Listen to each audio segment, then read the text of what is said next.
The first thing we're going to do with our calavera is apply black underglaze into the spots where you have texture that you've applied. This is going to make the texture show up really well.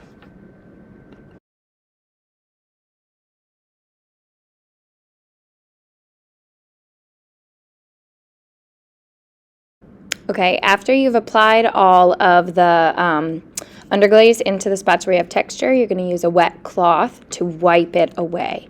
So this is going to leave the underglaze showing in the areas where you have texture, and it will not show on the surface.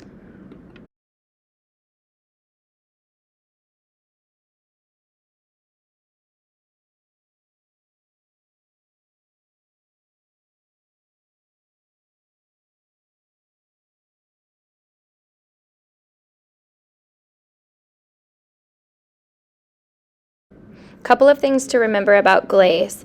Glaze has glass particles in it, which when you fire the glazed piece, those glass particles melt together, and that's what creates that shiny surface.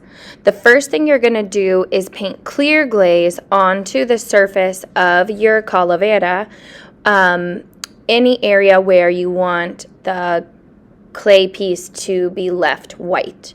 This clear glaze looks like it's blue or looks like it's green. Oh darn, I've used a brush that's not clean. Oops. Learn from my mistake, please, and make sure to rinse your brush before you start painting.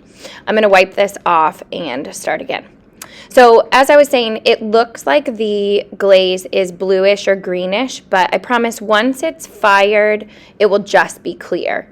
A lot of the glaze will look like a different color before it's fired, and then the colors will be very bright once they're fired. So for example, when you go to use red, it's going to look pink until it's fired, and then it will be bright red. Same thing for green or blue. It looks like it's light until we fire it, then it will look bright.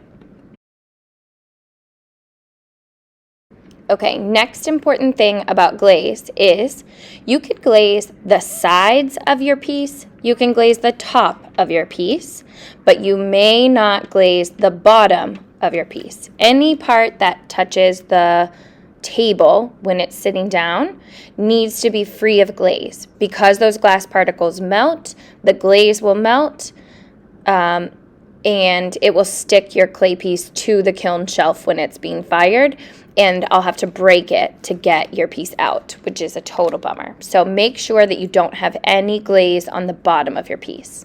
Now I'm making sure to cover every little bit with clear glaze. The glaze will not spread when it's fired, so you will need to make sure that every surface that you want to be shiny is covered.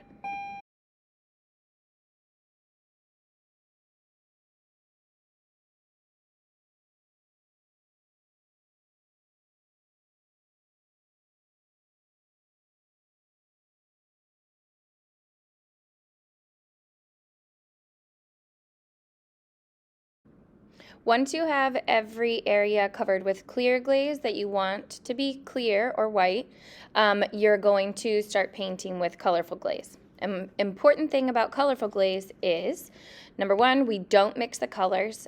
Glaze is really expensive, so I'm going to have the glaze set out at different tables, and you will use the brushes there. Don't mix up the glaze colors because if we mix up the colors, then they can't be used. Okay, so I'm painting one coat, and then the important thing with colorful glaze is we paint a second coat. There's no way to tell by looking at it whether you've painted one coat or two coats, so you just have to pay very close attention while you are glazing.